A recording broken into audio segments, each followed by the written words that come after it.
জয় বাংলাকে জাতীয় স্লোগান ঘোষণা করে হাইকোর্টের দেওয়া রায় স্থগিত করেছেন আপিল বিভাগ।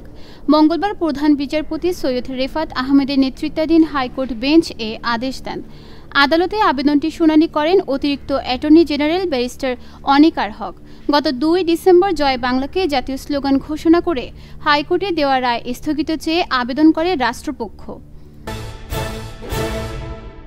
ছাত্র জনতার অভ্যুত্থানে ক্ষমতাচ্যুত প্রধানমন্ত্রী শেখ হাসিনা ও তার বোন শেখ রেহানার ব্যাংক হিসাবে লেনদেনের তথ্য চেয়েছে দেশের আর্থিক গোয়েন্দা সংস্থা Bangladesh financial intelligence unit.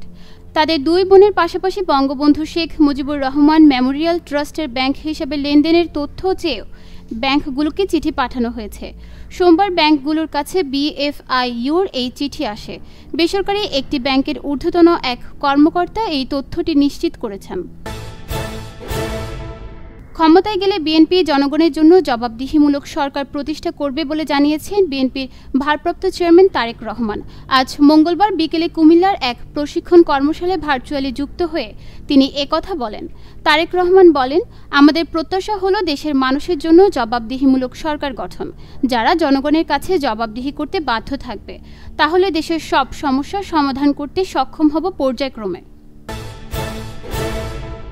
Police বাহিনীকে সঠিক দিক নির্দেশনা, পরামর্শ এবং সহায়তা প্রদানের জন্য স্বরাষ্ট্র বিষয়ক সংসদীয় কমিটির চেয়ারম্যানকে প্রধান করে পুলিশ কমিশন গঠনের সুপারিশ করেছে বিএনপি। এরই মধ্যে বিএনপির পক্ষ থেকে সরকারের পুলিশ সংস্কার কমিটির কাছে সুপারিশমালা দেওয়া হয়েছে। এতে র্যাপিড অ্যাকশন ব্যাটালিয়ন র্যাবকে বিলুপ্ত করার সুপারিশ করা হয়েছে। পুলিশকে টিস্যু পেপারের মতো ব্যবহার করেছে আওয়ামী লীগ সরকার, এমন কথা বলেছেন বৈষম্য বিরোধী ছাত্র আন্দোলনের অন্যতম সমন্বয়ক ও জুলাই স্মৃতি ফাউন্ডেশনের সাধারণ সম্পাদক সার্জিস আলম। জুলাই আন্দোলন ঘিরে মামলা বাণিজ্যের অভিযোগ তুলে সার্জিস বলেন, পুলিশকে টিস্যু পেপারের মতো ব্যবহার করেছে আওয়ামী লীগ সরকার। তবে দল মত নির্বিশেষে সবাই যখন ঐক্যবদ্ধভাবে মাঠে নেমেছে, তখনই শেখ হাসিনা পালাতে বাধ্য হয়েছে। এখনও জুলাই আন্দোলন ঘিরে মামলা বাণিজ্য হচ্ছে। বাংলাদেশের সমুদ্র সীমার শেষ প্রান্তে মাছ আহরণের সময় ৭৯ নাবিক সহ 2টি ট্রলার জব্দ করে নিয়ে গেছে ভারতীয় কোস্টগার্ড। খুলনার হিরন পয়েন্ট এলাকার অদূরে গতকাল সোমবার সকাল 10টায় তারা ট্রলার সহ নাবিকদের ধরে নিয়ে যায় বলে মালিকপক্ষ ও নৌ পরিবহন অধিদপ্তর নিশ্চিত করেছে।